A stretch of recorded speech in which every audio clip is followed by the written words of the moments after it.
திருந்திட பாவிக்காயழுகின்றார், வருந்திட பிள்ளைக்காய் கலங்குகின்றார். திருந்திட பாவிக்காயழுகின்றார், வருந்திட பிள்ளைக்காய் கலங்குகின்றார். தம் கண்ணி காயத்தில் இருந்திட கண்ணீரும் ரத்தமும் சிந்துகின்றார். தம் கண்ணி காயத்தில் இருந்திட கண்ணீரும் ரத்தமும் சிந்துகின்றார்.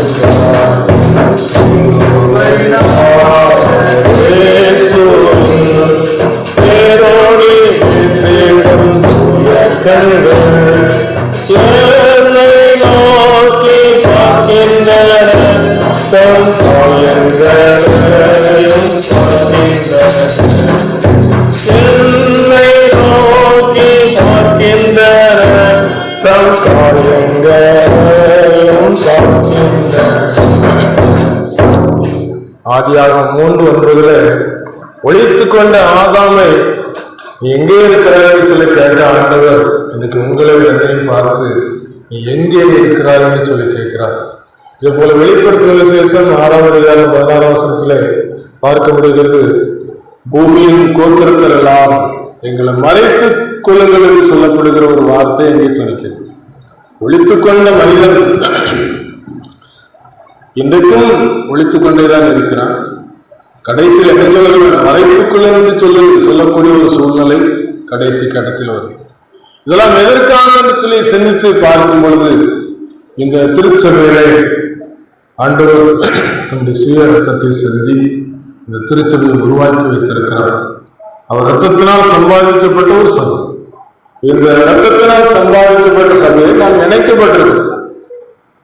செடியானது வடிவிலே இணைக்கப்பட்டு இருக்கும் பொழுது அது நல்ல கனிகளை கொடுக்கும், அது நல்ல பசுமையாக இருக்கும், செழிப்பாக இருக்கும், வாடாத ஒரு பாக்கியத்தை பெற்றுக் கொண்டதாக இதுக்கு நம்முடைய வாழ்க்கையில திருச்சபையில் இணைக்கப்பட்ட நாட்கள் முதல் திருச்சபையில எதற்காக இணைக்கப்பட்டோம், எதற்காக இந்த திருச்சபையிலே நாம் வாழ்ந்து கொண்டிருக்கோம் என்று சொல்லி யோசித்து பார்க்கும் பொழுது இந்த திருச்சபையை உருவாக்கிய ஆண்டவர் அவர் இன்னைக்கு செய்து கொண்டிருக்கிற ஒரு காரியத்தை நமக்கு நினைப்பூட்டுகிறார். இந்த வருஷமும் இருக்கட்டும், சுற்றிலும் 120 கனி கொடுத்தால் சரி, கனி கொடாவிட்டால் இதை வெட்டி போடலாம் என்று சொல்லி தோட்டக்காரன் அந்த எஜமானத்தில் பரிந்து பேசுவது போல பரலோகத்துக்கு சென்ற ஆண்டவர் இன்று வரைக்கும் நம்ம எல்லாருக்காகவும் பரிந்து பேசிக் கொண்டிருக்கிறார். இயேசுவானவர் சிலுவை மரணத்துக்கு போகும் என்பதாக இந்த நகரத்தை பார்க்கிறார். நகரத்தை பார்த்து கண்ணீர் விட்டு அழுகிறார். ஏன் தெரியுமா? இந்த நகரத்துக்கு இப்படி சம்பவிக்க போகிறது என்று சொல்லி கண்ணீர் விட்டு அழுகிறார். இன்னைக்கு உங்களையும் என்னையும் பார்த்து திருந்தாமல் வாழ்ந்து கொண்டிருக்கும் போது ஆண்டவர் வருத்தப்படுகிறார், சங்கடப்படுகிறார், கண்ணீர் வடிக்கிறார். ஏன் தெரியுமா? மனிதன் மனிதனாக வாழ வேண்டும், மனிதன் தேவனுடைய மகிமையை வெளிப்படுத்துகிறவராக வாழ வேண்டும். உலகத்துக்கு மகிமையை கொண்டு வந்தாலே அந்த மகிமையுள்ள ஆண்டவர் கடைசியிலே எல்லாவற்றையும் விட்டுக் கொடுத்தார்.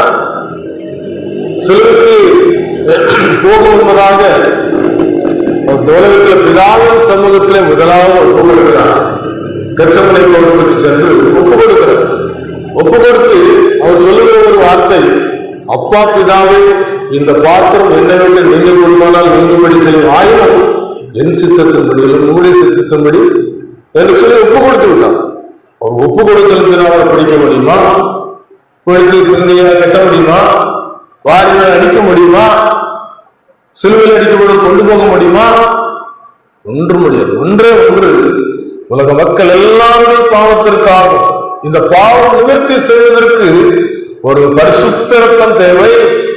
என்னன்னு சொன்னால் இன்னைக்கு சிறைச்சாலையோ அல்லது வேற ஏதோ ஒரு குற்றத்துக்காக குற்றம் செய்தவர்களை அழைத்து வைத்திருக்கும் பொழுது இன்னொரு குற்றவாளி அங்கு போய் இந்த மனிதனுக்காக நான் ஜாமீன் கொடுக்கிறேன்னு சொல்லவே முடியாது.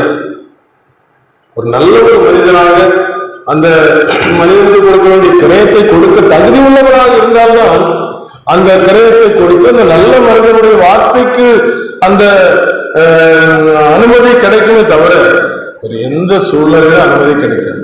பரலோகத்தை விட்டு வந்த ஆண்டவர் பாவம் செய்யாதவர், அவர் எந்த தவறும் செய்யவில்லை.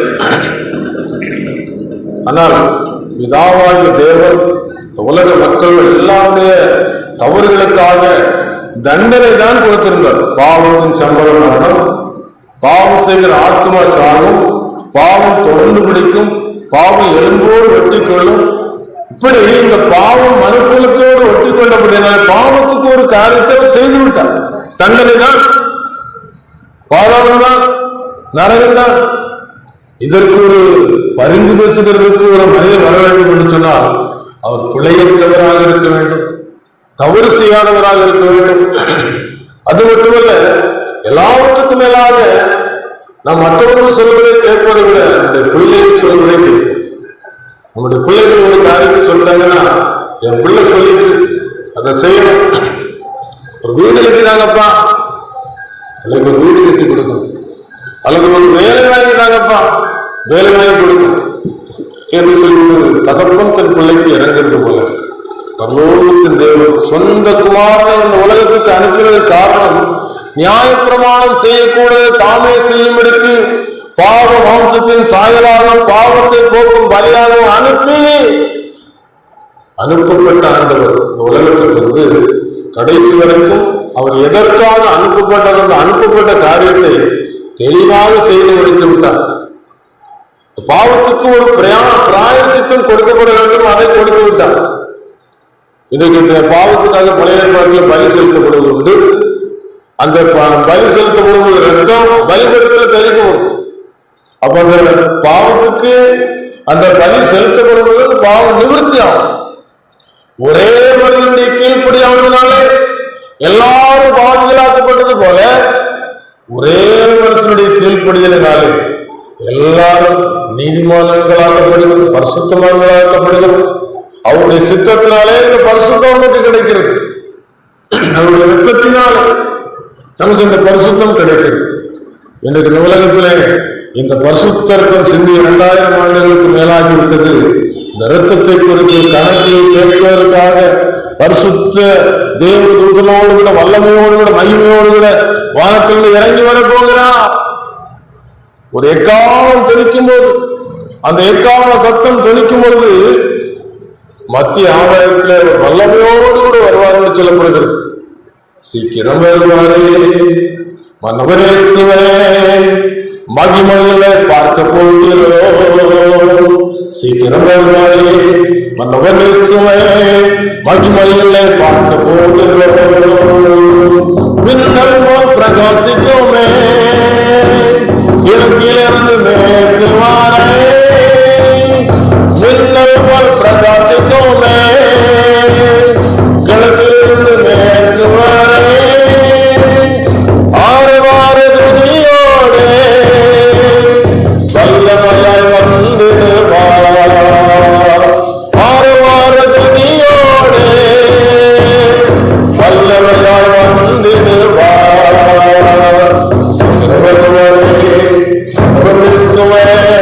மகிமையிலே பார்க்க போகிறோம்.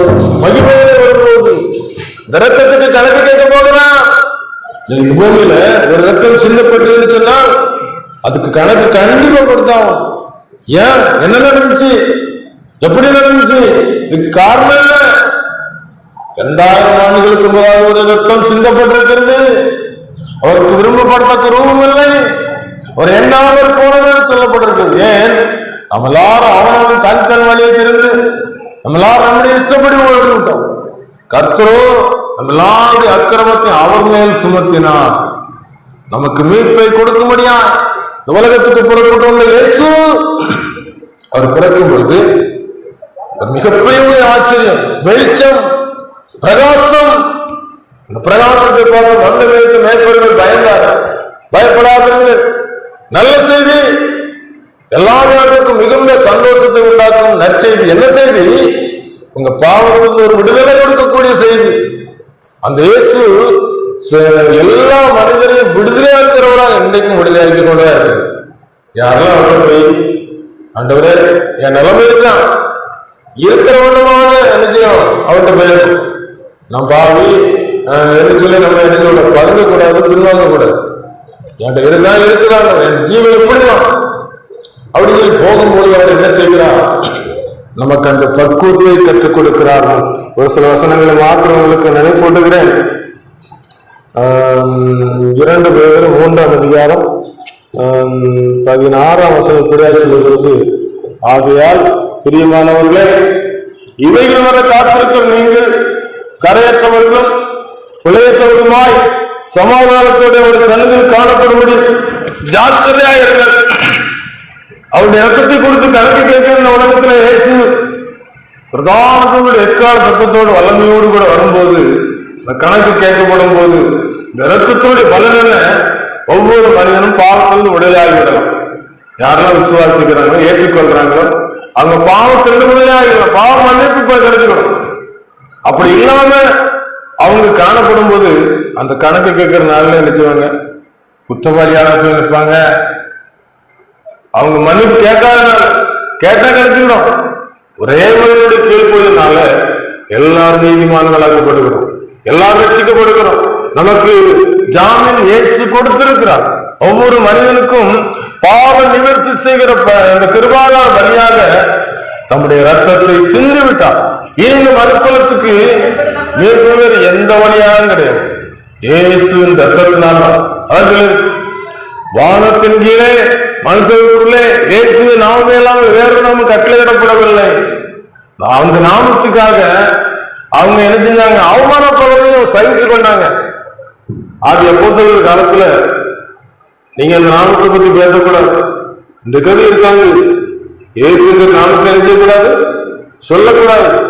ஆனா அந்த இயேசுங்கிற நாமத்தை தான் நாங்க பழிச்சிருக்கோம் ஐயா. இயேசுங்கிற நாமத்தினால்தான் எங்கள் பாவம் நீங்கி போச்சையா. மோட்ச பயணிங்கிற புஸ்தகத்தை நீங்க வாசிக்கலாம், வாழ்க்கை நாட்கள் வாசம். மோட்ச பயணிங்கிற புஸ்தகத்துல அந்த மோட்ச பிரயாணத்தை போய்கொண்டிருக்கிற மனுஷனுக்கு ஒரு மூட்டையோடு போய்கிட்டு இருக்கான், ஒரு மூட்டை சுமந்துக்கிட்டே போய்கிட்டு இருக்கான். போய்கிட்டு இருக்கும்போது அவன் கேட்கிறான், பரலோகத்துக்கு போறதுக்கு வழியில் நான் சிலுவை இருக்குல்ல, இந்த சிலுவையோடு நினைச்சு போ அப்படின்னு சொல்லி விடுறாங்க. எனக்கும் ஊழியக்காரங்க வர்றவங்க என்ன செய்வாங்க, சிலுவையில ஒப்பு கொடுக்க வச்சுட்டு அவங்க போயிடுவாங்க. நாங்களும் அப்படிதான், எங்களுக்கு எங்களுடைய வாழ்க்கையில் நாங்கள் எல்லாருக்கும் ஒவ்வொரு காரியங்கள் இருக்கு. ஆனால் இந்த சிலுவையில் சிந்தின ரத்தத்தினாலே மீட்பை பெற்றுக் கொண்ட நாங்கள் இந்த அனுபவத்தை உங்கள் மத்தியில் சொல்லிவிட்டு இவரும் சிலுவையில் பாருங்க. இப்ப நீங்க திருச்சி விளையாடு சமுதாயத்துல ஒரு பெரிய வியாதி இருக்குன்னு வச்சிருக்கோம். அந்த வியாதி நீங்கள இங்க போங்க, அவர் நல்லா பாக்குற சோதனைக்கும் அப்படி சொல்லுவாங்க. இதே போல இந்த உலகத்துல பிறந்த ஒவ்வொருவருடைய வாழ்க்கையிலும் பெற்றுக்கொள்ள வேண்டிய அந்த பாவம் சொல்லப்படுகிற ரட்சிப்பு எங்க கிடைக்குன்னு சொல்லி நாங்கள் கிடைச்சதுனாலும் பெற்றுக்கொண்டதை சொல்லிவிட்டு கடந்து போயிட்டே இருப்போம். சிலுவை உயர்த்தாத பிரசங்கம், தேவ சித்தத்துக்கு ஒப்பு கொடுக்காத ஜெபமும் சொன்னது யாவா? சிலுவை உயர்த்தி சொல்லுவோம். வாழ்க்கையில சிலுவை நோக்கி பார்க்கும்போதுதான் இந்த அன்பு வெளிப்பட்டது. அந்த அன்பு எங்களுடைய உலகத்துக்குள்ளே எங்களுடைய இருதயத்தை நொறுக்கிறது. இருதயத்துக்குள்ளே ஐயோ இவ்வளவு தூரம் அன்றைக்கு துரோகியா இருந்திருக்கிறோமே, உள்ளே வாங்க இயேசுவே என்று சொல்லி உள்ளத்தை திறந்து கொடுக்கிற ஒரு அனுபவத்தை பெற்று மோட்ச பிரயாணி போய்கிட்டே இருக்கிறான்.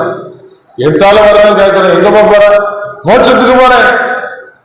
அப்படியே இது மோட்சத்துக்குரிய வழி இல்லையே, இங்க போ, இந்த பாதிக்கு போ, அந்த பக்கம் நிறைய சந்தோஷம் இருக்கும், நிறைய சிட்டின் போறதுக்கும் நிறைய ஆட்டம் பாட்டம் கழிப்பு இருக்கும், அங்க போ பரவலோடு முடிஞ்சிடும் அப்படின்னு சொல்லி வழி மாறி விட்டான். இவங்க இருதயத்துக்குள்ள அந்த வித்தியாசம் தெரியாது. உள்ளான மனிதர்களுக்கு ஆத்மாதான் பரலோகத்துல என்ன செய்ய முடியும், மாம்சமும் ரத்தமும் தேவனுடைய ராஜ்யத்தை சுதந்திரிக்க முடியாதுன்னு சொல்லப்படுறது. நமக்குள்ள இருக்கிற ஆத்மாதான் சுதந்திரிக்க முடியும்னு சொல்லப்படுது. இவனுக்கு ஒரு சந்தேகம், போற வழியில் சரியில்லையே, இந்த ரட்சிப்பு பத்தி சொன்ன மாதிரி இல்லையே, இது வேற வழிபாடா இருக்குன்னு சொல்லிட்டு திரும்பி அது வந்த வழியில் திரும்பி வர. இன்னைக்கு வேற வார்த்தை நல்ல வார்த்தை சொல்லப்படுது, முத்தமிட்டு வாசிக்கும். நீ இன்ன நிலைமையிலிருந்து விழுந்தாய் என்பதை நினைத்து மனம் திரும்பு. நீ இன்ன நிலைமையில விழுந்தாய், சிலர் ஒவ்வொரு சூழ்நிலையில் விழுந்திருப்பாங்க. இந்த நிலைமையிலிருந்து விழுந்தாய் என்பதை நினைத்து மனம் திரும்பு. நீ திரும்பி வா. வந்துட்டு சிலுவருக்கு போனாங்க. சிலுவருக்கு போனவனே பாவமாக நீங்கி போச்சு, ஒரு பெரிய ஒரு சந்தோஷம், ஒரு விடுதலை. அதுக்கு பிறகு பரலோக சந்தோஷம் உள்ளது. எப்படி இருந்தாலும் ஆண்டுக்கு ராஜ்யத்துக்குள்ள பிரவேசிக்கிற ஒரு சந்தோஷம் கிடையாது. இன்னைக்கு சிலுவைக்கு நீங்க போனீங்கன்னு சொன்னா உங்க பாவம் மன்னிக்கப்பட்ட உடனே நீங்க தேவனுடைய பிள்ளைங்கிற ஒரு உரிமை கிடைக்குது. அவருடைய நாமத்தின் மேல் விசுவாசம் உள்ளவர்களாய் அவர் ஏற்றுக்கொண்டவர்கள் எத்தனை பேர்கள் அத்தனை பேரும் தேவனுடைய பிள்ளைகள். அந்த பிள்ளைங்கிற உரிமையை கிடைக்கிறதுக்காக அவர் என்ன சொன்னா, நகர வாசலுக்கு புறமே பாடுபட்டார். சொந்த ஜனத்தை பரிசுத்தம் செய்ய முடியாது, நகர வாசலுக்கு புறமே பாடுபட்டார். அவரை தேடி செல்லணுமா? எப்படி கையில் ஆணிகள் அடிக்கப்பட்டதுன்னு கேள்விப்படுறேன். துப்புறாங்க சொல்றாங்களே, எனக்காக துப்பப்பட்டிருக்கிறீங்களே, சோப்பு போட்டு உங்களை பரியாசம் பண்ணாங்கன்னு சொல்லப்பட்டிருக்கேன். பிந்தையா கட்டினாங்கன்னு சொல்லப்பட்டிருக்கு. அண்ணாக்காரங்களா கொண்டு போனாங்கன்னு சொல்லப்பட்டிருக்கேன். விசாரிச்சீங்களா? நினைச்சு பார்த்தீங்களா? நீ அதை நினைக்கிறத விட்டு விட்டு உலகத்துல எத்தனையோ காரியங்கள் நினைக்கிறீங்க. அவைகளாம் வீணான ஒரு காரியத்தை இன்னைக்கு மனிதர்கள் என்ன செய்யறாங்க, பின்பற்றி போய்கொண்டே இருக்கிறாங்க. ஆனா இந்த சிலுவை நோக்கி பார்க்கும்போது உங்களுக்கு கிடைக்கிற ஒரே ஒரு காரியம், சிலுவை பற்றிய உபதேசம் கெட்டு போவதற்கு பைத்தியமாக இருக்கிறது. ரட்சிக்கப்படுகிற நமக்கும் தெய்வ பலனாக இருக்கிறது. சிலுவை நீங்க பாருங்க, பார்த்துக்கிட்டு இருக்க உங்களுடைய உள்ளம் உருகும், உடையும். அதனால இந்த கடைசி காலத்துல கொடுக்கப்பட்ட இந்த நாள் நீங்க வந்திருக்கிறீங்க பார்த்தீங்களா, இந்த நேரத்தில் ஏசி உங்களோடு பேசுவாங்க, நிச்சயமா பேசிட்டு இருப்பாங்க. பேசி உங்களுடைய உள்ளத்துக்குள்ள ஒரே ஒரு காரியத்தை ஆவியானவர் நிலைப்போட்டுவாங்க. அவரை நோக்கிப்பார், அவரை நோக்கிப்பார். ஒரே ஒரு காரியம் நீங்க இங்க இருந்து போகும்போது ஜெபம் பண்ணும்போது கூட நீங்க நினைச்சலாம், அவர் நோக்கி பார்த்து உங்க ஆத்மா கழுவப்படுவது. இதுல அப்படிதான் சொல்லப்பட்டிருக்கு, கழுவப்படுவதற்கு, கரைகள் நீங்குவதற்கு, சமாதானத்துடைய அவரை சந்திப்பதற்கு. குற்றவாளியா சந்திச்சாச்சுன்னா கஷ்டம். அவர் மிகப்பெரிய வலிமையோடு கூட வரப்போகிறார். அவர் சந்திக்கும் என்பதால் என்ன செய்யணும், சமாதானம் ஆயிடணும். ஆண்டவர் நீங்க அடிக்கப்படுற நான் ஒரு காலம், ஏன்பா என் கை அடிக்கப்படுறதுக்கு மேல உங்க கையை கொடுத்தீங்க, என் காலம் அடிக்கப்படுறதுக்கு மேல உங்க காலம் கொடுத்தீங்க என்று சொல்லி சமாதானம் ஆயிட்டா. அதுக்கு ஜாக்கிரதைன்னு சொல்லி பேர் சொல்றார். அப்ப இந்த பாருங்க, முதல்ல நம்முடைய வாழ்க்கையில ஜாக்கிரதைப்பட வேண்டியதாக இருக்கிறது. அது மட்டுமல்ல, இன்னொரு காரியத்தை நாம் பார்க்க முடிகிறது. லூக்கா சுவிசேஷம் 21ஆம் அதிகாரம் 36ஆம் வசனம் இப்படியா சொல்கிறது, ஆகையால் இனி சம்பவிக்க போகிற இதைகளுக்கெல்லாம் நீங்கள் தப்பி மனுஷகுமார முன்பாக நிற்க பாத்திரவான்களாக எண்ணப்படுவதற்கு எப்பொழுதும் ஜெபம் பண்ணி விழித்திருங்கள். ஜெபம் பண்ணுவது ஒரு நல்ல ஒரு ஆண்டவருக்கு நமக்கு ஒரு தொடர்பை உண்டாக்கக்கூடிய ஒரு காரியம். ஜெபம் பண்ணி விழித்திருங்க. ஜெபம் பண்ண ஆரம்பிச்சுன்னு சொன்னா, இந்த பழைய காலத்துல நீங்க சில ரேடியோக்கள் வச்சிருப்பாங்க. அந்த ரேடியோவில் ஒரு திருக்க அந்த ஒவ்வொரு ஸ்டேஷனா திருநெல்வேலி வானொலி நிலையம் சொல்லும், சென்னை வானொலி சொல்லும். அது அப்படியே கொஞ்சம் கரகரன்னு இருக்கும். நல்ல டியூன் பண்ணிலாம் அதனால தெளிவா உடனே விட்டுறாங்க. இதே போல ஜெபம் நம்முடைய வாழ்க்கையில ஆரம்பிக்கும் பொழுது முதல்ல கொஞ்சம் நினைச்சோம் கரகரம் தான் இருக்கும், கஷ்டமா தான் இருக்கும். நீங்க டியூன் பண்ண உங்க வாழ்க்கையில ஜெபம் ஒரு விருப்பமான ஒரு காரியம். குடும்ப ஜெபம், குடும்பத்துல எத்தனை பேர் இருக்கீங்களா அத்தனை பேர் வந்து உட்கார்ந்து ஒரு பாடல் பாடி ஒரு வசனங்களை வாசித்து ஜெபம் போது உங்க எல்லாரும் தேவனோடு கூட தொடர்பு கொள்ளும் ஒரு காரியம். பரலோகத்தின் சட்டம் உங்களுக்கு அதை செய்யும் கேட்காது. நான் படுத்திருக்கும் போது ஆத்மாவையும் சரீரத்தையான காமிச்சாரு. இதே போல ஆத்மாவையும் சரீரத்தையான காமிப்பார். பரலோகத்துக்கு நமக்கு ஒரு தொடர்பு கிடைச்சிருக்கும். எப்படி கிடைக்குன்னு சொன்னா, வானத்துக்கும் பூமிக்கும் நடுவாக தங்கிற இயேசு பூமியில் உயர்த்தப்பட்டிருக்கிறது எல்லாரையும் பக்கமாக இழுத்துக்கொண்டு சொன்னார்களா, இழுத்துக் கொள்கிற ஒரு காரியம் செய்யும். அது அன்பினாலே இழுத்துக் கொள்கிறார். தன் அன்பினாலே இழுத்துக் கொள்கிற ஆண்டவர்களோட தொடர்புகள் முதல்ல ஜோமான என்ன செய்யணும், விழித்திருக்கணும். இன்னொரு காரியம் சொல்லப்பட்டிருக்கிறது. அது பிலிப்பியர் 2ஆம் அதிகாரம் 12ஆம் வசனத்தில் சொல்லப்பட்டிருக்கிறது. ஆதலால் எனக்கு பிரியமானவர்களே, நீங்கள் எப்பொழுதும் கீழ்ப்படிந்திருக்கிறபடியே நான் உங்களுக்கு செல்வமாய் இருக்கும்போது மாத்திரமல்ல, நான் தூரமாக இருக்கிற இப்பொழுதும் அதிக பயத்தோடும் நடுக்கத்தோடும் உங்கள் ரட்சிப்பு நிறைவேற பிரயாசப்படும். திருச்சபையில நம்ம என்ன செய்யணும்? ஜாக்கிரதையோடு இருக்கணும், விழித்திருக்கணும். நம்முடைய வாழ்க்கையில் என்ன செய்யணும்? அவருடைய ரட்சிப்பு நிறைவேற பிரயாசப்படும். பிரயாசப்படலாம் ஏதாவது கிடைக்கணும். பரலோக ராஜ்யம் இருக்கு. பரலோக ராஜ்யத்தை பெற்றுக்கொள்ள என்ன செய்யணும்? ஆண்டு சொல்லுங்க, முதலாவது தேவனுடைய ராஜ்யத்தையும் அவருடைய நீதியை தேடுங்கள், அப்பொழுது நீங்கள் அவங்களுக்கு கூட கொடுக்கப்படும். பரலோக ராஜ்யத்தை தேடணும். அது எங்க இருக்குது? அது புசிப்பும் குடிப்பும் அல்ல, அது நீதியும் சமாதானமும் பரிசுத்தாவியானவருக்கு தருகிற ஒரு சந்தோஷம். அந்த ரட்சிப்பை பெற்றுக்கொள்வதற்கு இந்த உலகத்தில் என்ன செய்யணும்? பிரயாசப்படணும். நடுக்கடல்ல கப்பல் போயிட்டு கப்பல் போயிட்டு இருக்கும்போது தண்ணிக்குள்ள கப்பல் போகும். அந்த தண்ணி கப்பலுக்குள்ள வந்துட்டு ஆபத்து. இதே போல இந்த உலகத்துல பாவம் என்னைக்கு நமக்குள்ள வருதோ ஆபத்து. இந்த ரத்த கட்டு போச்சுன்னா இன்னைக்கு அநேகர் நினைச்சாங்க ஆஸ்பத்திரிக்கு ஓடிட்டு நடக்காங்க. ரத்த கட்டு போச்சு, சுத்திகரிக்கணும், டயாலிசிஸ் பண்ணணும் அப்படின்னு சொல்லி. இதே போல நம்முடைய ஆத்மாவிலே கரைவிட்டு போகும்போது சமாதானத்தோடு சந்திக்க முடியாதே. ஆகினால்தான் இந்த திருச்சபையில் இப்படிப்பட்டதான வேளையில நம்ம ஆராய்ந்து பார்ப்பதற்கு நம்முடைய இருதயத்திலே தேவன் வாசம் பண்ண விரும்பியிருந்தாரே. இதோ மனுஷத்துல தேவன் தங்க வாசஸ்தலம் இருக்கிறது. நான் அவர்களோடு கூட வாசம் பண்ணுவேன், அவர்கள் ஜனங்களாக இருப்பார்கள், நான் அவருக்கு குமாரத்தியமா இருப்பார்கள் சொல்லி ஆண்டவர் உரிமையை கொடுத்திருக்கிறார்.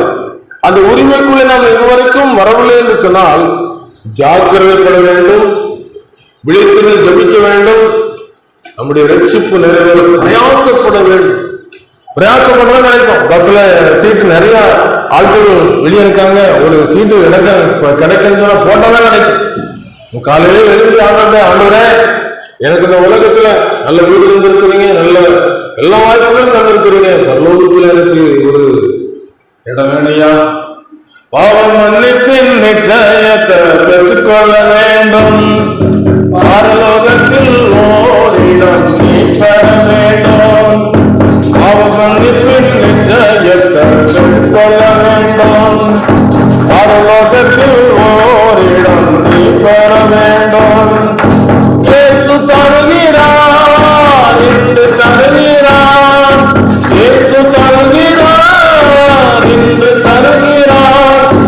அதற்காகத்தான் சிலுவையிலே ரத்தம் சிந்திவிட்டார், அதற்காகத்தான் சிலுவையிலே ரத்தம் சிந்திவிட்டார். ரத்தம் சிந்திவிட்டார். ரத்தம் சிந்தமில்லாமல் பாவமன்னிப்பு உண்டாகுதுன்னு சொன்ன வார்த்தைக்கு ஏற்றபடி ரத்தம் சிந்தி இருக்கிறார். நீங்க செய்ய வேண்டியது என்னன்னு சொன்னா சிலுவை நோக்கி பாருங்க. சிலுவை கோபத்துல உயர்த்தப்பட்டிருக்கு. காரணம் என்ன? வெற்றியின் சின்னம். அவர் பாவத்தை ஜெயித்தார், பாதாளத்தை ஜெயித்தார், மரணத்தை ஜெயித்தார். ஜீவகாலமெல்லாம் மரணத்திற்குள்ளாக அவர் யாவரையும் விடுதலையாக்கும்படி இயேசு அப்படியானார். கடைசி வரைக்கும் தம்முடைய வாயை திறவாதிருந்தார் என்று சொல்லப்பட்டிருக்கு. மயிர்க்கத்திற்கு ஒன்றாக நிற்கிற ஆட்டை போல நம்முடைய வாயை ஒரு வார்த்தையும் திறக்க. ஏன்னா அவர் வாயை திறந்து வார்த்தை சொல்ல வல்லமை புறப்படும். அப்படி வார்த்தைக்கு வல்லமை இருந்தது. அந்த வல்லமையுள்ள வார்த்தை சிலுவையில் மௌனம் சாதித்து நமக்காக ஒரு வார்த்தையும் சொல்லாமல் ஜீவகாலம் மரணமும் மனித வாழ்க்கையில் இந்த மரண பயத்தை எந்த இடத்துக்கு போன நிவர்த்தி ஆகும்னு சொன்னா சிலுவைக்கு பக்கத்துல போயிட்டா நீங்கிருமா? இன்னைக்கு எத்தனையோ பேர் அழைக்கப்பட்டவங்க, அநேகர் தெரிந்து கொள்ளப்பட்ட சிலர்களோடு அழைக்கப்பட்டவங்க இன்னைக்கு திருச்சபையில எங்கேயோ போயிட்டு இருக்கிறாங்க. அங்க வரைக்கும் வட இந்தியாவில அழைக்கப்பட்ட மக்கள் இந்த பந்து சேலை நிரப்பிட்டு இருக்கிறாங்கம்மா. இது பாவம் மன்னிப்புக்காக பட்ட பாடுகளை நினைச்சு பார்த்து இந்த இயேசுவா இவ்வளவு பாடுபட்டாரா எனக்காகவா நான் அவரை நேசிப்பேன். அன்றைய இயேசு கிறிஸ்து பேதுரை பார்த்து கடைசியில் கேட்கும்போது உயிர்த்தெழுந்த பிறகு என்னை நேசிக்கின்றாயா, என்னிடத்துல அன்பாயா இருக்கிறாயா? உங்களை பார்த்து கேட்கிற ஒரு கேள்வி தான். உலகத்தை நேசிக்கிறீங்களோ? உலகம் ஒரு நாள் கைவிடும். கட்டின வீடும் நிலம் பொருளும் கண்ணீரம் கட்டின வீடும் நிலம் பொருளும் கண்ணீரம் உறவினரா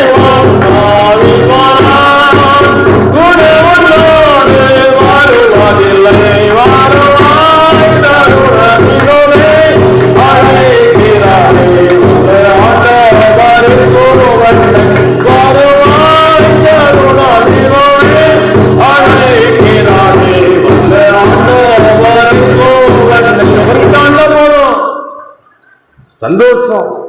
ஏன்னு சொன்னா இந்த உலகத்துல இருந்து போகும்போது எதிர்கொள்வதற்கு தேவதூதர்கள் வருவாங்க. ஒரு வாலிப தங்கச்சி வாலிப நாட்கள்ல ஆண்டுக்கு ஒப்பு கொடுத்ததுனால வியாதி வந்துச்சு, பயம் வந்துச்சு, ஆஸ்பத்திரி கொண்டு வாங்க, ஆபரேஷன் பண்ணி முடியாதுன்னு கொண்டு வந்தாங்க. ஆனா அவங்க சொன்ன காரியம் தெரியுமா?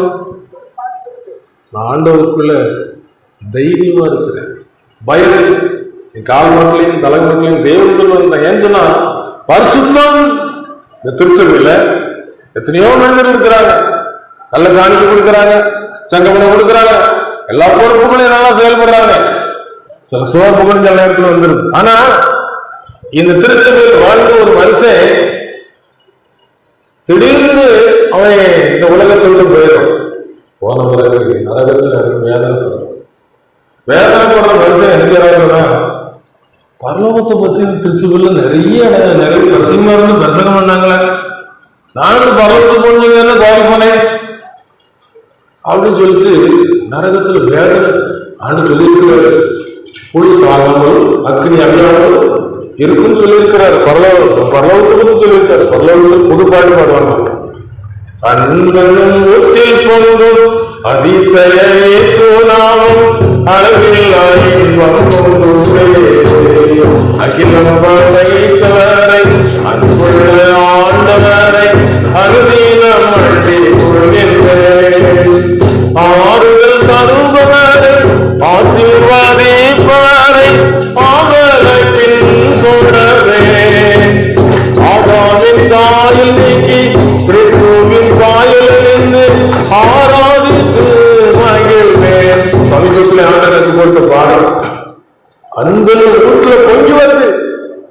அந்த அன்புன்னு வீட்டுல பொங்கி வர்ற அந்த அன்பு உள்ளத்தை நிரப்புது. உள்ளத்தை நிரப்பி ஒரு பெரிய ஒரு சந்தோஷத்தை கொடுக்கும்.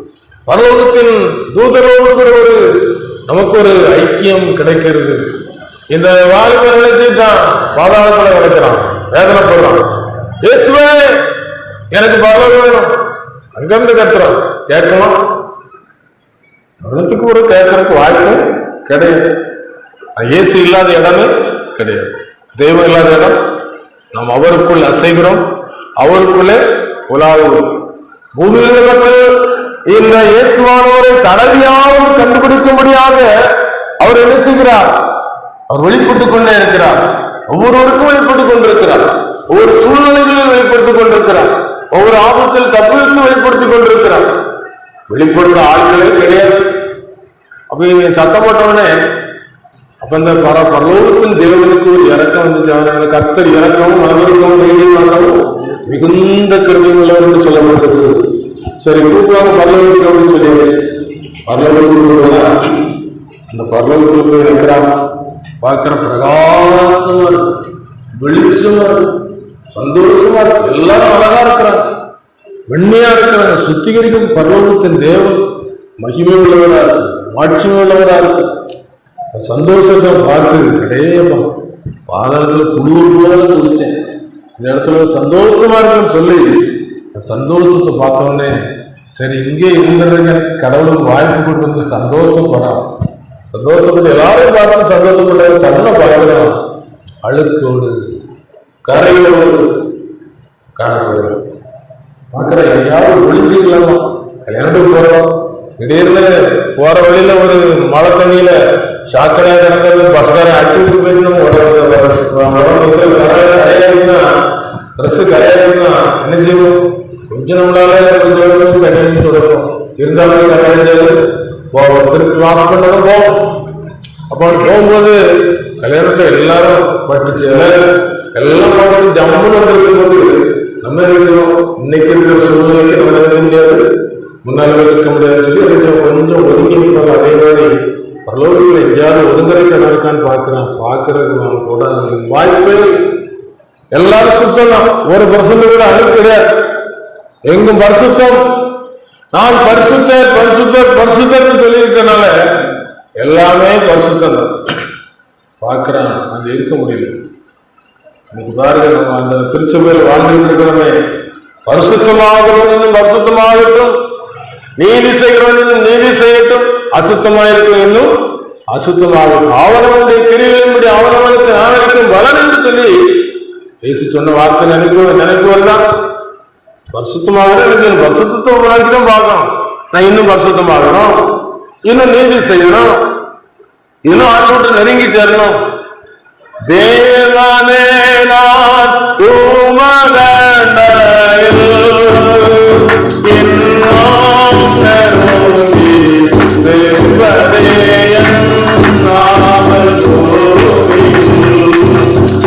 நெருங்கி சேர்வதுதான் நமக்கு ஆவலா இருக்கு.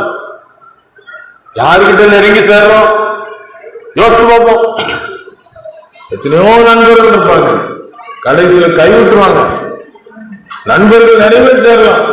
இளையகுமாரன் பணத்தோடு போகும்போது நிறைய நண்பர்கள் சேர்ந்தாங்க. பணம் செலவழிக்கு பிறகு ஒருத்தனை ஆதரிக்கிறதுக்கு இல்லை. பண்டிக்கு போடுகிற தவிடு கூட சுத்திகரிக்கப்படுவதற்கு அந்த மனுஷனுடைய ஆதரவுக்கு கிடைப்பதற்கு வழி இல்லாம போச்சுறாங்க. கடைசியில் என்ன செய்யறான்? தகப்போட நினைக்கிறான். தேவனுடைய சமூகத்தில் நெருங்கி போறதுக்கு ஒரு வாய்ப்பு, தேவனுடைய சமூகத்தில் நெருங்கி போறதுக்கு ஒரு வாய்ப்பு. எனக்கு இந்த திருச்சபையில் இருந்து கொண்டு நாம் கழுத்தளவு தண்ணிக்குள்ள இருந்து தாகம்னு சொல்லி தாகத்தோடு கூட போயிடக்கூடாது. திருச்சபையில் இருக்கும்போது நாம் மூன்றை கட்டப்பட வேண்டும். அப்போ சொல்ல பவுல் உலகத்துல ஊழியம் செய்து வந்த இடங்களெல்லாம் பிரயோஜனமானவர்கள் ஒன்றையும் நான் மறைத்து வைக்காமல் வீடுகள் தோறும் கண்ணீரோடும் வெகு மனத்தாழ்மையோடும் தேவனுடைய ராஜ்யத்திற்கு மனம் திரும்புவதை குறித்தும் கர்த்தராகிய இயேசு கிறிஸ்துவை விசுவாசிப்பதை குறித்தும் பிரசங்கித்ததை சொல்லி அவர் தெளிவாக சொல்லிவிட்டார். தெளிவா சொல்லிவிட்டு பிரயோஜனமான எல்லாத்தையும் சொல்லியாரு. தேவனுடைய ராஜ்யத்துக்கு தெளிவா சொல்லியாச்சு. பிரஜாதி மக்கள் மத்தியில் இருக்கிற அந்த பக்தியுள்ள வார்த்தையை கேட்கும் போது அதுக்கு ஒரு முடிவு சொல்றாரு. வணங்குவாய் ஜெபஜோதி வருவதாகி மாநிலத்தை உன்னுடைய வகுத்து மண்ணின் மூலமாக சம்சாரம் கொண்டில்லாமல் கோலையத்தில் காணவித்து குருவாயிலிருந்து தவத்தை காட்டி அன்பான சித்தர்களை இறுக்கிவிட்டு அகண்டஸ்தலம் சென்றவரை அண்டுவாயே அவர் அண்டுக்குள் உலகத்துக்கு வந்தார். வந்து பாவத்துக்கு பரிகாரத்தை செய்துவிட்டு போயிட்டார். பெரிய ஊர் தலைவர் இருந்தார். ஊர் தலைவர் நல்ல சிறப்பாக இருந்தார், நல்ல நிறைவேற்றவராக இருந்தார். அப்போ அவருக்கு ஒரு பையன் நல்ல செல்ல பிள்ளையா ஊர் மக்கள் எல்லாரும் சந்தோஷப்பட்டு ஊர் தொழில் கொடுப்பாங்க அப்படின்னு சொல்லி ரொம்ப செல்ல கொடுத்தாங்க. சின்ன பையனா இருக்கும் நல்லாதான் இருந்துச்சு. வாலிப வயசு வரும்போது அந்த வயசுக்கு ஏற்றபடி தவறுகள் செய்ய ஆரம்பிச்சு. தவறுகள் செய்து உடனே இவங்க யோசனை இப்படி தப்பு பண்றாங்க, எல்லாரும் மதிக்க மாட்டேங்கிறான், இப்படிப்பா தப்பு பண்றாங்க சொல்லிட்டு தவறான சொல்லி உங்க பையனுக்கு முன்னாள் மாதிரி இல்லை, நல்ல பையனா இருக்கலாம், இப்ப கட்டிடுங்க அப்படின்னு சொல்லி அனுப்புனாங்க. சொல்லி அதுனோடனே அவருக்கு சத்தம் போட்டார். ஊர் மக்களுக்கு நம்ம எவ்வளவு முன்மாதிரியா இருக்கோம் அப்படின்னு சொல்லி சத்தம் போட்டார். சத்தம் போட்டு விட்டார். திருப்பி அதே இலக்காக அதே சத்தம் அதே பார்த்தவொடனே ஒரு மக்கள் சொன்னாங்க, இதுக்கு மேலே பொறுக்க முடியாது, கட்டி வச்சிருவோம் அப்படின்னு சொன்ன உடனே அவரு கேட்டாரு, என்னடா இப்படி ஆயிடுச்சுன்னு சொல்லிட்டு திருப்பியும் சொல்லி பார்த்தாரு. கேட்டாரு, ஊர் மக்கள் கட்டி வச்சுன்னு சொல்லிவிட்டாங்க. இவர் வந்தாரு, பார்த்தாரு, பார்த்துட்டு இந்த மகனையும் பார்த்தாரு, ஊர் மக்களையும் பார்த்தாரு, பார்த்துட்டு வருத்தப்பட்டார், கண்ணீர் விட்டார், சங்கடப்பட்டார். அடுத்த ஒரு கல் இருந்தது, கல்லை பார்த்து முட்டி முட்டி சொன்னது கேட்கலீங்க அப்படின்னு சொல்லி முட்டி முட்டி இந்த ரத்தம் வர வரைக்கும் அவர் முட்டினவனே அவுத்து விட்டாங்க. என் ரத்தத்தை பார்த்தவனே அவுத்து விட்டாங்க. இதே போல பரலோகத்துல தேவனுக்கு சமமா இருந்தது கொலையாக பொருளாக எண்ணாமல் தம்மை தாமே வெறுமையாக்கி அடிமையை தூர்வெடுத்து மனுஷ சாயாக வந்து சிலுவையின் மரண பரிந்தும் கீழ்ப்படிந்தவராக நமக்காக ரத்தம் சிந்தினதுனால இன்னைக்கு பாவத்திலிருந்து ஒரு விடுதலை. பரலோகத்தின் தேவனுடைய மனசு மனுக்குலத்தின் பாவத்தை மன்னிக்கிறதுக்கு யாரும் இயேசுவின் ரத்தம் சொல்றாங்களோ, இந்த ரத்தத்தினால கருவுறாங்களோ அவங்களுக்கு பரலோக வாழ்வு என்பதை ஆண்டவர் அங்கீகரித்து விட்டதுனால ஜீவ புஸ்தகம் ஒரு புஸ்தகம், அந்த புஸ்தகத்துல எழுதப்பட்டிருந்தா வேற இருந்தா பரலோகத்துக்குள்ள பிரவேசிக்க முடியும், இல்லைன்னா பிரவேசிக்க முடியாதுன்னு சொல்லி சொல்லப்படும். பாவம் இல்லாதே ஒரு சாபமும் காணாதே, பாவம் இல்லாதே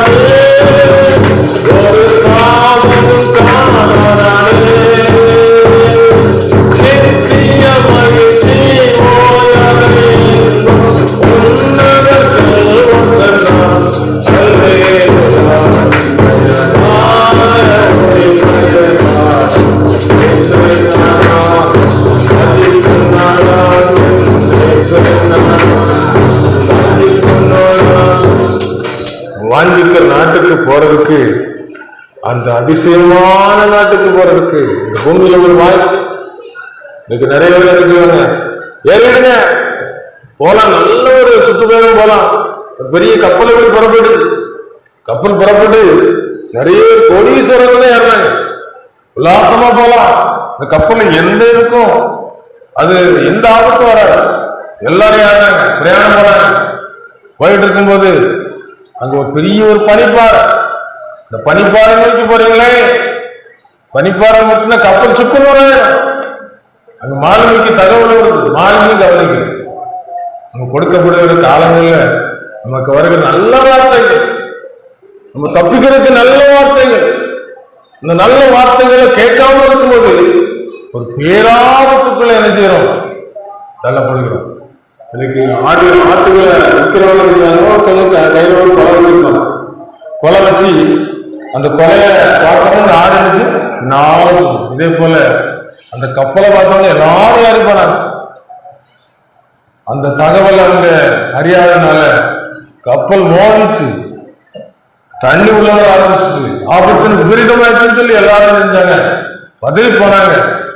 பதறி போன பிறகு பணத்தை எடுக்க முடியுமா, தங்கத்தை எடுக்க முடியுமா, நேரம் இருக்குமா? ஒன்றுக்கு நேரம் இருக்காரு. எல்லாரும் காப்பாற்றுவதற்கு துரிதப்பட்டு கொண்டிருந்தாங்க. துரிதப்பட்டு கொண்டிருக்கும் போது ஒரு ரட்சிக்கப்பட்டு ஒருத்தர் அவர் என்ன செய்தாங்க, தன்னால் முடிஞ்ச அளவுக்கு நிறைய பேரை காப்பாற்றிட்டு இருக்கும்போது தனக்கு ஒரு அந்த உடையை போட்டுக்கிட்டு, ஆபத்துல தப்புறதுக்கு ஒரு உடையை போட்டுக்கிட்டு அவரும் தப்புறதுக்கு ஆயத்தப்பட்டுக்கிட்டு இருக்கும்போது ஒருத்தன் முங்கி எழுதிட்டு இருக்கான். ஒருத்தன் முங்கி எழுதிட்டு இருக்கான், இவனுக்கு தப்பிக்கிறதுக்கு வழி இல்லையா அப்படின்னு பக்கத்துல போய் கேட்கிறாரு. இப்போ அவனுக்கு தப்பிக்கிறதுக்கு வழி இல்லையா அப்படின்னு சொல்லி கேட்டு, நீ ரட்சிக்கப்பட்டிருக்கான்னு சொல்லி கேட்டு, ரட்சிக்கப்பட்டிருக்கான்னு சொல்லி கேட்டா அவன் இன்னைக்கு இந்த உலகத்தில் மறைத்தான்னு சொன்னா கண்ணை மூடும்போது பகவத்தில் இருக்குதான் போயிடுவான். அவன் ஆத்மாவை கூட்டு போன தேவர்கள் வந்துருவாங்க அப்படின்னு சொல்றாங்க, ரட்சிக்கப்படல அப்படி ரட்சிக்கப்படும் சொன்னவனே சரி என்று சொல்லி அவருக்கு அந்த பாதுகாப்பு வச்சிருந்த அந்த வஸ்திரத்தை கொடுத்து நீ தப்பிச்சுக்க அவள் மட்டும் இவரு முடிஞ்ச அளவுக்கு முயற்சி பண்ணார், முடியல. அவர் மறுத்து விட்டார், ஆண்டோட ராஜ்யத்துக்கு போயிட்டார். எல்லா கடமைகளும் ஒழுங்கும்போது இந்த வாலிபன் எல்லாரும் பார்த்துட்டு இந்த மனிதர் பார்க்கிறார், இவர் எனக்காக தன்னுடைய வாழ்க்கையை ஒப்பு கொடுத்தார். எனக்காக ஒப்பு கொடுக்கலன்னா நான் படைச்சிருக்க மாட்டேன் என்று சொல்லி அவன் உள்ளத்துக்குள்ள கண்ணீரோடு அந்த அன்பை என்ன செஞ்சா நினைச்சு பார்த்தோம், ஒரு வாழ்க்கை கிடைச்சிட்டுன்னு சொல்லி திரும்பு மனம் திரும்பு பரலோகம் சமீபமே, விரும்பு சுப விரும்பு அவர் வருகை சமீபமே, திரும்பு மனம் திரும்பு பரலோகம் சமீபமே, விரும்பு சுப விரும்பு அவர் வருகை சமீபமே, காலங்கள் போனால் திரும்பாது திருமையின் நாட்களை கண்டாதே, காலங்கள் போனால் திரும்பாது திருமையின் நாட்களை கண்டாதே, நாளை நாளை என்று நாளை நடத்தியே நாட்டம் முடியாதே, மாய உலகத்தின் மயக்கம் பாதையில் மனதை செலுத்தாதே, நாளை நாளை என்று நாளை நடத்தியே நாட்டம் அடையாதே, மாய உலகத்தின் மயக்கும் பாதையில் மனதை செலுத்தாதே, காலங்கள் போனால் திரும்பாது திருமையின் நாட்களை கண்டாதே, காலங்கள் போனால் திரும்பாது திருமையின் நாட்களை கண்டாதே. நாளைக்கு பார்த்துக்கலாம்னு சொல்லி கடத்தும் போது அது வாய்ப்பு நடிப்பு பிரபலமான ஒரு நடிகை இப்படிப்பட்ட கூட்டத்துக்கு வரும்போது அந்த ஊழியர்கள் தனியாக சந்திச்சு பிரபலமான நடிகை, நீங்க உங்களை ஆண்டுக்கு போகிறது இன்னைக்கே ரசிக்கப்பட்டுருங்க, இல்லை இன்னொரு 10 நாள் அதுக்கு ஒரு நான் ரசிக்கப்பட்டேன், எனக்கு ரசிப்பு கண்டிப்பா வேணும் அப்படின்னு சொல்லிட்டு போயிட்டாங்க. எவ்வளவோ சொல்லி பார்த்தார், அது கேட்கவே இல்லை. கேட்காம போனதுனால சில ஒரு வாரங்கள் கழித்தது ஒரு விபத்துக்குள்ள மாட்டி அவங்க நினைச்சாங்க மறித்து போனாங்க. எங்க போயிருப்பாங்க மனுஷன் ஜீவித்து போறவனுடைய ஆத்மா எங்கே? ஆத்மாவை குறித்து ஆனா நிறைய காரியங்கள் சொல்றாரு. ஆத்மா நிச்சயத்துக்குரியது. இந்த ஆத்மா எப்படி உண்டானுச்சுன்னா தேவன் கொண்டு சுவாசத்தை ஊதும் போது ஜீவாத்மாவானது. நீங்க சுவாசம் இருக்குது, சுவாசத்தை ஒரு செகண்ட் கூட மறந்துட்டோம்னா அதுக்கு வர ஒண்ணும் இல்லை. இந்த உலகத்தில் நமக்கு எதுவுமே கிடைக்காது. நல்ல ஒரு பாட்டியமா பிரஜாதி மார்க்கத்தை சேர்ந்தவங்க, அவங்களுக்கு இப்படி நல்ல வாய்ப்பு உள்ள நல்ல ஒரு ஊழியக்காரர் போய் பார்த்து, பாட்டி நமக்குள்ள ஒரு ஆத்மா இருக்கு, அந்த ஆத்மா அந்த உலகத்துக்குரிய இல்லை பார்த்துருங்க, நித்தியத்துல வாழக்கூடியது, பரலோகம் சொல்லப்படுது. அங்க நமக்கு ஒரு இடத்த ஆயத்தம் பண்றதுக்கு அவர் போயிருக்கிறார். போய் ஆயத்தம் பண்ணிட்டு சீக்கிரம் வரப்போறாரு. இதுக்கு நாம செய்ய வேண்டிய என்னன்னா, அங்க போய் இருக்கிறதுக்கு நமக்கு ஒரு தகுதி வேணும்னா, அந்த தகுதி என்னன்னு பரிசுத்தம். நம்ம பாவம் இருக்கும், இந்த பாவத்துல ஒரு விடுதலை பண்ணணும் பார்த்துருங்க. பாவத்துல ஒரு மன்னிப்பு கிடைக்கும். யார் கொடுக்கான்னு சொன்னா இன்னார்தான் கொடுக்காது. இயேசு கிட்ட போய் சிலுவையில உள்ளக்காக பாடுபட்ட அந்த ஆண்டுக்கு மன்னிப்பு கேட்டீங்கன்னு சொன்னா அவர் நெஞ்சு மன்னிப்பு தந்துருவாரு. கேட்க மாட்டேன், இல்லைன்னா கேட்க மாட்டேன். நான் வணங்குற தெய்வம் என்ன செய்யும், நல்ல இடத்த அப்படின்னு சொல்லிட்டாங்க.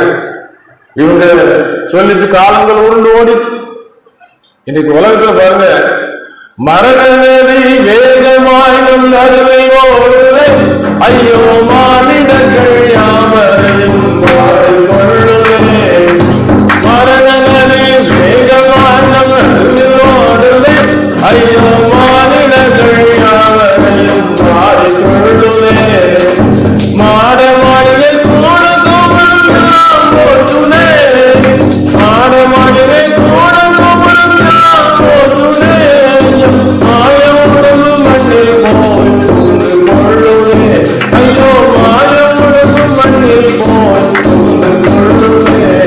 பாட்டியம்மா காலங்கள் உருண்டு போச்சு. கடைசியில் ஒத்த ஆளா இருந்ததுனால அவன் சப்போர்ட்டுக்கு யாருமே இல்லை. இன்னைக்கு உலகத்துல சாது சுந்தர் சிங் புஸ்தகத்தையும் வாசிப்பீங்க, ஆவிக்குரிய உலகம் சொல்லி ஒண்ணு இருக்கு. ஆவிக்குரிய உலகத்தை அவங்க பார்க்கறது அந்த மாம்சத்தில் இருக்கும்போது கைலாச மகாராஜ் மூலமாக அப்படி மாறி அநேக இடங்களுக்கு போய் நல்ல காட்சிகளை கண்டு நமக்கு பிரயோஜனமா இருக்கிறதுக்காக எழுதி வச்சிருக்கிறாங்க. ஆவிக்குரிய உலகத்துல கைவிடப்பட்ட ஆத்மாக்கள் கதறி இருக்கிறது அவங்க எழுதுறாங்க, சொல்றாங்க. சந்தோஷமா இருக்கிற ஆத்மாக்கள் அது பதறவும் செய்யாது, கதறவும் செய்யாது, உள்ள எழுதுறோம், பிரவேசிக்கிறோம், பரலோகத்துக்குள்ள பிரவேசிக்கிறோம். இந்த பாட்டியம்மா கடைசியில இந்த சரீரத்துக்குரிய கண்ணு மூடனே அவங்க வாலிப நாட்கள் வாழ்ந்த வாழ்க்கை கடைசியில் என்னாச்சு, மறந்து போச்சு.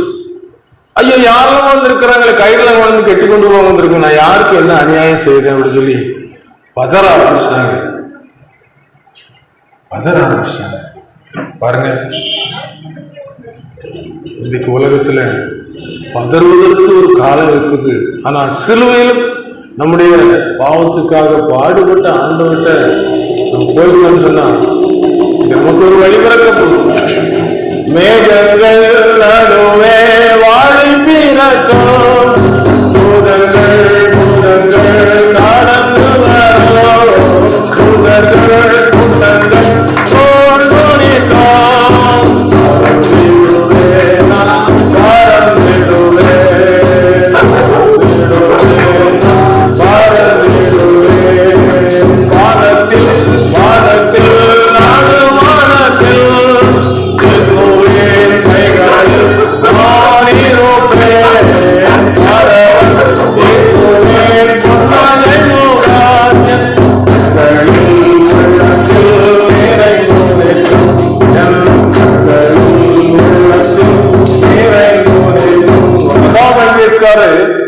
மிகப்பெரிய மாடமாளிகள இருந்தாங்க. அவங்களுக்கு காலாகாலத்தில் இப்படி சுவிசேஷம் சொல்றது ஆட்கள் பண்ணாங்க. ஜோமன்லாம் ஜோமன்ற பிரயோஜனம் உண்டு. பிரலோகத்துக்கும் பூமிக்கும் இடையில கொடுக்க தொடர்பு ஜபம். வாங்க ஜோமனும் கேட்டது. அவங்க காலத்து ஓட்டினாங்க. அவங்க பிரபலமான பாடல்கள் அவங்களுக்கு காலத்து கடைசியில மரணத்துக்கு இதுவான ஒரு வியாதி வந்துச்சு. வியாதி வந்த உடனே அவங்க ஆஸ்பத்திரியில கொண்டு ஒரு சின்ன அறைக்குள்ள போடப்பட்டவங்க யோசிக்கிறாங்க. அவனுக்கு மாடமாடிகள் இருக்குது, எவ்வளவோ ஆடைகள் இருக்கு, எவ்வளவோ விதவிதமான நகைகள் இருக்கு, எவ்வளவோ விதவிதமான செருப்புகள் இருக்கு. இப்படி இருக்க ஒரு சின்ன ஒரு நைட்டியை கொண்டு விட்டாங்க, சின்ன ஒரு செருப்பு கொண்டு விட்டாங்க, ரப்பர் செருப்பு கொண்டு. ஜெபம் பண்றவங்க சொன்னது உள்ள உலகத்துல கொஞ்சம் இடம் தான், 5.5 அடி இடம் தான். சோக்கு நட சொகுசு நட எல்லாம் போச்சுவே, சோக்கு நட சொகுசு நட எல்லாம் போச்சுவே, சொகுசுள்ளோரு சுடுகாடு கொண்டு போகுதே, ஐயோ சொகுசுள்ளோரு சுடுகாடு கொண்டு போகுதே. சோக்கு நட சொகுசு நட எல்லாம் நினைச்சுக்கிறோம் மாறி தள்ளாட ஆரம்பிச்சிடும். வயசானவர்கள் தள்ளாட ஆரம்பிச்சிடும். எங்களுக்குள்ள ஊழியங்க ஒரு மனுஷர் தேவனுடைய ராஜ்யத்துக்கு ஒரு சுவிசேஷத்தை சொல்லிக்கிட்டே இருந்தாங்க. சொல்லிக்கிட்டு இருக்கும் போது அவங்களுக்கு ஒரு பலவீனம் இருந்துச்சு, மரணத்துக்கு எதுவான ஒரு பலவீனம். வீட்டுல இருந்தாங்க. கூட சென்ற ஊழியக்காரங்களை பார்த்து, சகோதரனை கேள்விப்பட்டேன், எப்படி இருக்கீங்க அப்படின்னு கேட்ட உடனே அவங்க சொல்லிட்டாங்க, எனக்கு மரணம்னு சொன்னா பயமா இருக்கு, மரணம்னு சொன்னா பயமா இருக்கு. ஆனா ஆண்டோடைய பிள்ளைகளுக்கு மரணம் ஒரு வாழ்க்கையின் துவக்கம். ரட்சிக்கப்பட்டவர்களுக்கு இயேசு கிறிஸ்து இந்த உலகத்துல நம்மை அழைக்கும் போது ஒரு மனவாட்டியாய் ஒரு மனவாளை அலங்கரித்து மனுஷியார் கூட்டிட்டு போவார், அப்படி ராஜ்யத்துக்கு கூட்டிட்டு போவார், சந்தோஷமான இடத்துக்கு கூட்டிட்டு போறதுக்கு தான் இந்த சுவிசேஷ வார்த்தைகள், இந்த ரட்சிப்பின் வார்த்தைகள். உலக நிச்சயமா கைவிடும், ஒரு நிச்சயமாக கைவிடக்கூடிய ஒரு உலகத்துல ஆண்டுகிட்டு இருக்கிறபடினால நல்ல ஒரு வார்த்தைகளை நமக்கு இந்த திருச்சபையில இப்படிப்பட்ட வேலையில் சொல்லப்படுது. ரட்சிப்புக்குரிய வார்த்தைகள், நம்முடைய ஆத்மாவிலே பரிசுத்தத்தை தருகிற வார்த்தைகள். வேற எங்க போனாலும் கிடைக்காது, எவ்வளவு பணம் கொடுத்தாலும் கிடைக்காது. மனம் திரும்பி ஒரு இருதயத்துல ஒரு ஏற்றுக்கொள்ளும் போது, ஒரு ஏற்றுக்கொள்ளும் சொல்லி இந்த திருச்சபையில எத்தனையோ தரம் சொல்லிக்கொண்டே இருக்கிறாங்க. ஆண்டவர் ஆவியானவர் சொல்லிக்கொண்டே இருக்கிறார். ஏற்றுக்கொள்வீங்களா? ஏற்றுக்கொள்வீங்களா? ஏற்றுக்கொண்டால் தேவனுடைய பிள்ளைகளா இருக்கிறீங்க. தேவனுக்கு சொல்லி முடிச்சாரு. இந்த ஊழியக்காரர் கேட்கிறாரு, கேட்கும்போது மரணம்னா எனக்கு பயமா இருக்கு அப்படின்னு சொன்ன உடனே இவர் சொல்றாரு, ஏதாவது தப்பு பண்ணிருக்கோம், ஏதாவது தப்பு பண்ணிருக்கோம், ஏதாவது பாவம் நினைச்சாதான் பயம் வரும். இன்னைக்கு அலுவலகத்தில் வேலை செய்யும் போது ஏதோ ஒரு தப்பு பண்ணினவங்கள தேடுறாங்கன்றதாலே பயம் முடிக்க ஆரம்பிச்சிருவாங்க. இதே போல பாவம் பயத்தை கொண்டு வரும். ஏதோ ஒரு பாவம் உனக்கு ஏற்படுத்த எல்லாருக்கும் பயம் வராது. எந்த பாலையும் புறம்பெற்றலாம் ஆண்டவர் ஜோமணி அழிவு ஆண்டவருக்கு மனதில் ஜோமணி பாவத்தை அறிக்கை செய்யுங்க எல்லாம் அப்படின்னு சொல்லிட்டு ஆண்டவர்கிட்ட கேளு அப்படின்னு சொல்லி போயிடாரு. 2 நாள் கழிச்சு வருவேன், ஆண்டவர் உனக்கு உணர்த்துவாரு அப்படின்னு கேட்டாரு. 2 நாள் கழிச்சு வராது. இன்னும் கேட்கும் போது சொல்றாரு, எனக்கு ஆண்டவர் பாவத்தை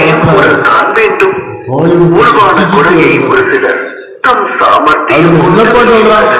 பக்கத்து தோட்டத்துல என்ன சரியான விளைச்சல் வரணும், இப்படி செய்யணும், காசு கொடுத்துட்டேன். என்னப்பா செய்தார்?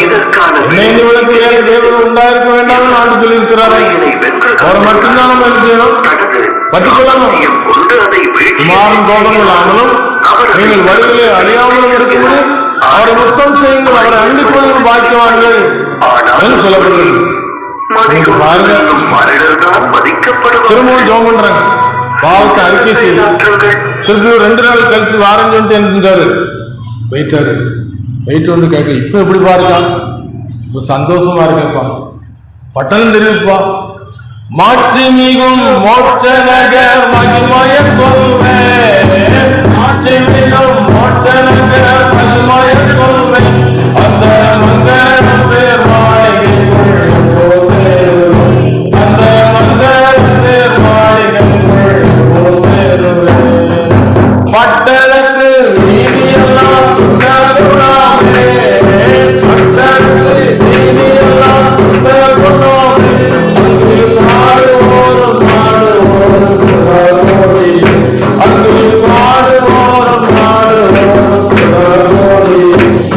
இடத்துக்கு போய் சேர்வதற்கு உலகத்துல இயேசுவை ஏற்றுக்கணும். இயேசு உங்களுக்கு என்பதாக வச்சுட்டோம். சிலுவை நோக்கி பாருங்க. சிலுவையிலே அவருக்கு விரும்பப்படுத்த ரூமில்லாமல் அடிக்கப்பட்டவராக காயப்பட்டவரா, நொறுக்கப்பட்டவரா, அவருடைய சிரசில முழுக்கிடம் தரிக்கப்பட்டவரா, பிரத்யட்சமாக அங்கே சிலுவையில தொங்கினார். உயிர் விடும்போது பகாசத்தமிட்டு உயிர்விட்டார். பிதாவின் மன்னின்னு சொன்ன ஆண்டவர் பிதாவினுடைய கையில் நாள் ஒப்புக்கும் சொல்லி ஒப்பு கொடுக்கும் போது தேவாலயத்தின் திரைச்சலை மேலிருந்து இரண்டாக எழுந்து வரும்.